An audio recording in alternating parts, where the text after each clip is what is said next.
आप सभी को प्रणाम, नमस्कार।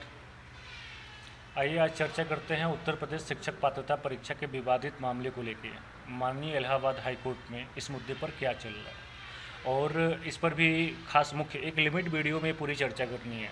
ठीक है, जिसको समझ आ जाए ठीक है, जिसको नहीं आए उसका भगवान जाने।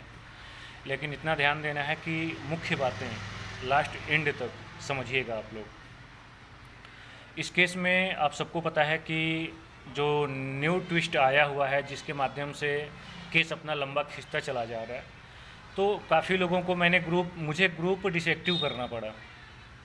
समझिए हो क्या रहा है। इतने दिन से मैं लगातार समझा रहा हूँ, लोग मुझे फ़ोन करके ये कह रहे हैं कि सर मतलब हमें बात समझ में नहीं आई। लोग कह रहे हैं सर मतलब क्या होगा, डिवीज़न बेंच का मामला चल रहा है कि सिंगल बेंच का चल रहा है, मतलब पूरा डिटेल डाल रहे हैं, वीडियो से लेके ऑडियो तक, और ग्रुप में मैसेज समझ में नहीं आ रहा है।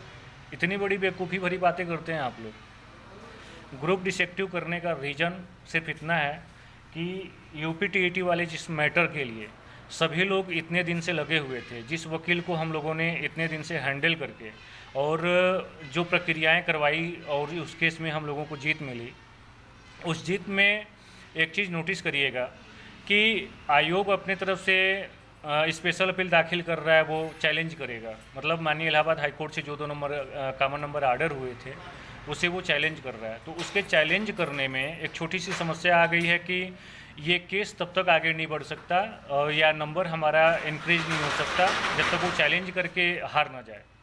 और देखिए, मुझे जहाँ तक उम्मीद है वो हारेगा तो श्योर है, जीतेंगे तो हम ही लोग, क्योंकि माननीय कोर्ट के आदेश, वो भी दो बेंच के, मतलब 2 जजों के बेंच से जो हमें आर्डर मिला है जीत का, उसे इतना जल्दी कोई तोड़ दे इतना आसान नहीं है। ठीक, इस प्रोसेस के तहत जब हम लोग कोर्ट में पूरा मामला लेके चल रहे हैं, अभी भी सबको पता है कि हम सबका मामला पेंडिंग पड़ा है, क्लियर नहीं हुआ है। कुछ लोगों के दिमाग में ये भ्रम बैठा पड़ा है कि अरे अब तो नंबर इशू हो गया, अब तो घर बैठे मिल ही जाना है। कहाँ से मिल जाना है?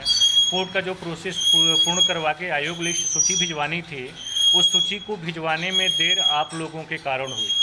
आप लोगों से मैं आज महीनों से चिल्ला रहा हूँ कि आप लोग एक्टिव हो जाइए, सब लोग मिलकर एक्टिव करिए ताकि इस प्रक्रिया को पूर्ण करवा लिया जाए। कोई एक्टिव नहीं हुआ, आज तक सूची नहीं जा पाई। और दूसरी चीज़ क्या है कि जब वकील को लेके वकील के साथ, देखिए आज तक ये होता था कि सुना जाता था, तमाम तरह के मुद्दे आते थे कि छात्रों के साथ फ्रॉड हो गया, छात्रों के साथ यहाँ लूटहाई हो रही है, यहाँ लूट मची है छात्रों के साथ। अरे यहाँ तो साला पूरा पासा ही पलट गया है, यहाँ तो वकील के साथ लूट पड़ी है। और उस वकील के साथ लूट पड़ी है जो वकील बेचारा ईमानदारी से पूरे केस को सालों साल लड़ता रहा, 4 साल से, और फाइल्ड होता रहा। वो वकील जब केस जीत के हम छात्रों को देता है और हम छात्र उसके बदले उसे अच्छा ये बताइए, वकील नेतागिरी हमको चढ़ी है, आपको चढ़ी है, लेकिन वकील को क्या चढ़ी है? वकील जो मेहनत कर रहा ना, इसलिए कर रहा है कि मुझे पैसे मिलेंगे। और हम छात्रों ने क्या किया कि उस वकील का पैसा लूट के लेके हम भागने लगे। और इतनी बड़ी मूर्खता कि ये होता कि चलो केस निपट चुका है, केस अभी पूरी तरह से मामला कोर्ट में पेंडिंग चल रहा है। अब बताओ, मुझे गुस्सा ना आए? गुस्सा तो आना लाजमी है। 2 तरह से केस अपना फंसा पड़ा है। पहला रीज़न क्या है कि कोर्ट की पूरी प्रक्रिया, process, certified copy, order copy, पूरी सूची कंप्लीट करवानी, कोर्ट से बचे आयोग जाएगी, ये सारी चीज़ें अभी बची हैं। उससे सबसे बड़ी चीज़ जो है वो खतरनाक क्या है कि आपका आयोग जो 2 नंबर कॉमन हुआ है उसको चैलेंज कर रहा है कोर्ट में, और वो प्रक्रिया कोर्ट में लड़ी जाएगी। ये बताओ, मेरे पापा तो वकील नहीं हैं, मास्टर थे। किसके किसके घर में वकील हैं? भेजो केस लड़ने के लिए, जिसको नहीं देना पैसा। हाँ, कोर्ट से नाम जुड़ने के बाद क्या तो हम पैसा नहीं देंगे? सवाल ये नहीं है, सवाल ये है कि जो वकील केस लड़ रहा है, बहुत सारी फाइलें पड़ी हैं, किस फाइल पे जीत मिली? जीत तो मिली अपनी ही फाइल पे थी ना, अपने वकील के बिना मेहनत किए मिल गई क्या? और वह वकील अगर आज चलो मान लेते हैं, मैं कहता हूँ चलो पैसा लेके वकील का लूट के भाग जाओ, ठीक है। अगर वकील का पैसा लूट के आप लोग भाग भी जाते हो, जो आगे का पूरा प्रोसेस बचा हुआ है कोर्ट में, वो कौन सा वकील लड़ेगा? कहाँ से वकील हम लोग लाएंगे? कोई ऐसा वकील आपके नज़र में है क्या जो पूरा केस अब फ्री में लड़ ले? कोई नहीं लड़ेगा। जो लड़ेगा उसको भी पैसा देना पड़ेगा अलग से। पूरी पूरे केस की प्रोसेसिंग उसे समझानी पड़ेगी कि पूरे केस में क्या चल रहा था, केस में क्या है, कैसे लड़, क्या मैटर है, सारी चीज़ें समझाना आसान है। अब ऐसे कंडीशन में लोग भागने लगे, लोग समझदार बनने लगे। और सबसे बड़ी गलती क्या है, जुड़ते जुड़ते समय किसी को कोई समस्या नहीं थी। मैं सिर्फ एक लड़की को छोड़ दूँ जिसकी जिसकी माँ ऑलरेडी लखनऊ में भर्ती है, वो उसे मैं जानता हूँ। एक दो लोगों को छोड़ के इस समय सबसे ज़्यादा मैटर क्या आ रहा है, पैसा जब देना हुआ तो लोगों का कहना क्या है, सर आगे का प्रोसेस करवाओ, कि मतलब किसी न किसी के घर में कोई ना कोई बीमार है। हर व्यक्ति यही बोल रहा है कि सर हमारे पास पैसे की दिक्कत है, हमारे घर में कोई बीमार है। अरे बेवकूफ़ समझे हो क्या सबको, दुनिया को? और मैंने इतना लंबा समय क्यों दिया सबको? चलो ठीक है, लड़के हैं, धीरे धीरे मतलब एकत्रित करके अपना मैनेज कर लेंगे। तो आप लोग अगर सोच रहे हैं ना कि मतलब ये प्रोसेस हम करवा लेंगे ऐसे ही करके, अरे ये सब बेवकूफ़ी ना किया करो यार। ये बेवकूफ़ियाँ ना मतलब चलती नहीं है, ये नादानियाँ हैं, नादानियाँ। और आखिरी बात मैं आप लोगों से ये कहना चाहूँगा,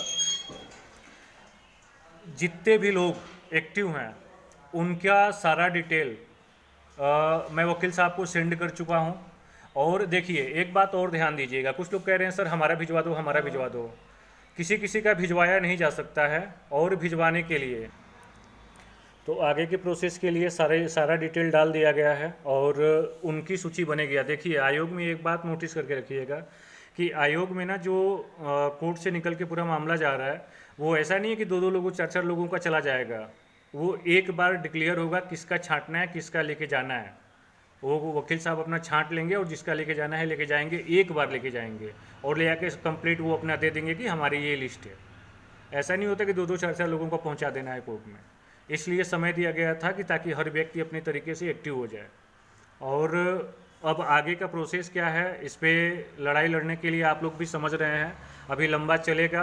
और जो रिजल्ट वितरण होने वाला है, रिजल्ट वितरण होने दीजिए। रिजल्ट वितरण में जो नंबर इंक्रीज नहीं हुए हैं और सबका नंबर इंक्रीज करके नहीं मिलेगा, तो आप लोग एक बात ध्यान रखिएगा इसमें कि जैसे कि क्या होता है ना कि अगर एक बार रिजल्ट वितरण हो जाता है, माननीय कोर्ट का आदेश है, तो फिर आगे प्रोसेस के तहत आपको दोबारा वो मौका दिया जाएगा।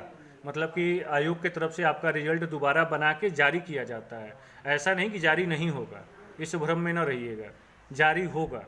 ठीक, तो जो सूची बन चुकी है अब बड़ी जल्दी वो आयोग सूची सौंपी जाएगी। तो एक काम करिएगा, जिसको भी अपना ऐड करवाना है वो एक्टिव हो जाए। ग्रुप मैंने जानबूझ के इनएक्टिव किया है, अगर इनएक्टिव मैं नहीं करता तो लोगों को ये लग रहा है कि चलो जिसको मतलब नहीं है वो बाहर गए, बात ख़त्म, आप लोग जाइए घर आराम करिए। जिसको जैसे मर्जी अपना वो जाके करवा ले। मेरा काम जितना था मैंने वो कर दिया है, बीच में कुछ छोड़ा नहीं है। मेरा काम था आपको कोर्ट से जुड़वाना, कोर्ट से जुड़वाया, आपको लाभ दिलाना था, लाभ दिलवा दिया है। अब आगे की प्रोसेस के लिए जब आप नहीं खड़े हैं तो मैं क्यों खड़ा रहूँ? पागल कुत्ता थोड़े काटा है हमको। तो अब 2-3 दिन के अंदर सारे प्रोसेस को कंप्लीट किया जाएगा, जिसको जो मन में आए वो करे। मैं ज़्यादा किसी से रिक्शेक नहीं करने वाला, ठीक है? तो आप लोग पूरा मामला समझ चुके हैं। इसमें आप लोगों को जहाँ तक समझ में आए प्रक्रिया अपनी पूर्ण करवा लीजिए या घर बैठे रहिए। धन्यवाद।